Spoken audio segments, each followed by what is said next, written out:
সীমান্তে আবারও উত্তেজনা দেখা দিয়েছে দুই প্রতিবেশী দেশ ভারত পাকিস্তানের মধ্যে। স্থানীয় সময় মঙ্গলবার রাতে জম্মু সীমান্তে থেকে আসলো নতুন আরেক দাবি। ভারতের গুজরাটের জুনাগড় শহরকে নতুন করে নিজেদের অংশ বলে দাবি করেছে। আসসালামু আলাইকুম সুপ্রিয় দর্শক বন্ধুরা, এবার শেষ পর্যন্ত চতুর্মুখী বিপদে পড়ে গিয়েছে ভারত সরকার। এবার শেষ পর্যন্ত পাকিস্তানি সেনাবাহিনী অ্যাকশন শুরু করে দিয়েছে। এতে ভারতের সীমান্তরক্ষী বাহিনী বিএসএফ এর এক সদস্য নিহতের ঘটনা ঘটেছে। দর্শক বন্ধুরা, এবার শেষ পর্যন্ত ভারতের কি হতে যাচ্ছে এবং সেই সাথে পাকিস্তান এবং ভারতের মধ্যে জুনাগড়ের সেই দ্বন্দ্ব এবার শেষ পর্যন্ত নতুন মোড় নিতে যাচ্ছে দর্শক বন্ধুরা, এবং সেই সাথে বিএসএফ এর উপর পাকিস্তানি সেনাবাহিনীর সেই অ্যাকশনের দৃশ্যগুলো আপনাদের মাঝে তুলে ধরেছি। তো দর্শক বন্ধুরা, চলুন আমরা দেখে নেই তবে শেষ পর্যন্ত ভারতের উপর এত বিপদ আসার মূল কারণ কি। তাহলে কি বাংলাদেশের সাবেক প্রধানমন্ত্রী শেখ হাসিনা সেখানে যাওয়ার পর এবার একের পর এক ভারতের উপর আক্রমণ শুরু হয়ে গিয়েছে? চলুন আমরা সেই সকল বিষয়গুলো পরিপূর্ণ জেনে নেই। অবশ্যই পুরো ভিডিও দেখবেন, তাহলে এই সকল বিষয়গুলো পরিপূর্ণ বুঝতে পারবেন। সীমান্তে আবারও উত্তেজনা দেখা দিয়েছে দুই প্রতিবেশী দেশ ভারত পাকিস্তানের মধ্যে। স্থানীয় সময় মঙ্গলবার রাতে জম্মু সীমান্তে বিএসএফ সদস্যদের লক্ষ্য করে গুলি চালানোর অভিযোগ উঠেছে পাকিস্তানি সেনাদের বিরুদ্ধে। এতে আহত হয় ভারতীয় সীমান্তরক্ষী।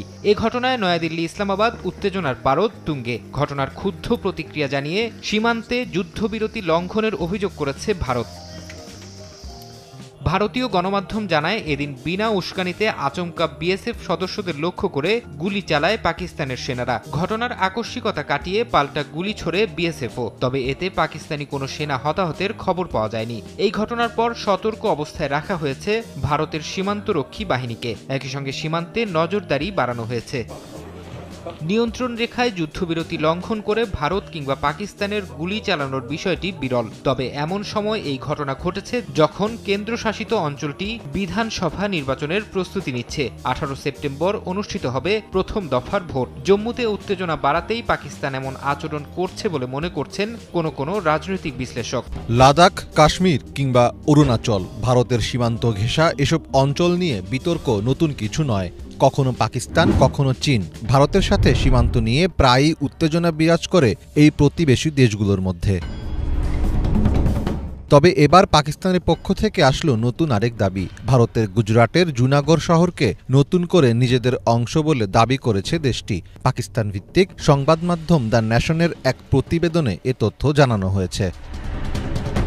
সম্প্রতি পাকিস্তানের পররাষ্ট্র মন্ত্রণালয়ের মুখপাত্র মুমতাজ জাহরা বালোচ ভারতের জুনাগড়কে পাকিস্তানের অংশ বলে দাবি করেন। তিনি বলেন, 1948 সাল থেকেই জুনাগড় অঞ্চলকে অবৈধভাবে দখল করে রেখেছে ভারত। দেশভাগের সময় জুনাগড় পাকিস্তানের সঙ্গেই যুক্ত ছিল। পরে অবৈধভাবে তা দখল করে ভারত। জুনাগড় পাকিস্তানের একটি অংশ এবং এই অংশ অবৈধভাবে দখল করে জাতিসংঘের সনদ এবং আন্তর্জাতিক আইন লঙ্ঘন করেছে ভারত।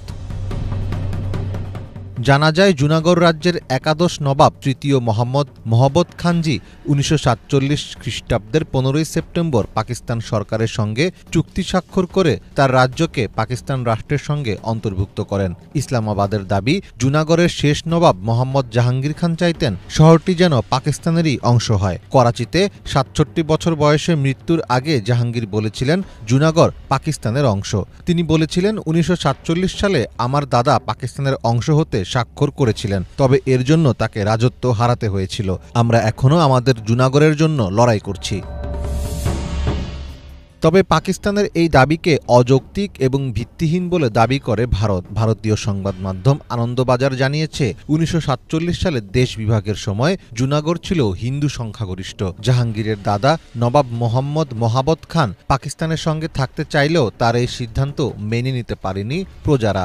অশান্তি ঠেকাতে ভারতের তৎকালীন প্রধানমন্ত্রী জওহরলাল নেহেরু জুনাগড়ের কাছে সৈন্য পাঠান। 1948 সালে একটি ভোটের মাধ্যমে জুনাগড়কে ভারতের অন্তর্ভুক্ত করা হয়। জুনাগড় নিয়ে পাকিস্তানের দাবি নতুন নয়। 2020 সালে নেপালের পর ভারতের বেশ কিছু অঞ্চলকে তাদের রাজনৈতিক মানচিত্রে অন্তর্ভুক্ত করেছিল পাকিস্তান। পাকিস্তানের মন্ত্রিসভাও তাতে অনুমোদন দিয়েছিল। পাকিস্তান অধিকৃত জম্মু কাশ্মীর এবং লাদাখের কিছু অংশ ওই মানচিত্রে রাখা হয়েছিল। একই সঙ্গে গুজরাটের জুনাগড় ও মানবগর শহর এবং সার ক্রিক অঞ্চলও পাকিস্তানের অংশ বলে দাবি করা হয়েছিল তখন। তাৎপর্যপূর্ণভাবে জম্মু কাশ্মীরের বিশেষ মর্যাদালোপের বর্ষপূর্তির ঠিক একদিন আগে নতুন এই মানচিত্র উন্মোচন করে পাকিস্তানের তৎকালীন প্রধানমন্ত্রী ইমরান খান বলেছিলেন, এই মানচিত্র প্রত্যেক পাক নাগরিক এবং কাশ্মীরের মানুষের আশার প্রতীক। তো দর্শক বন্ধুরা, আপনারা এই পুরো ভিডিও দেখে এবং সেই সাথে এই সকল বিষয়গুলো জেনে অবশ্যই বুঝতে পেরেছেন এবার শেষ পর্যন্ত ভারতের এতদিনের রাজত্ব এবার শেষ করতে চায় প্রতিবেশী দেশগুলো।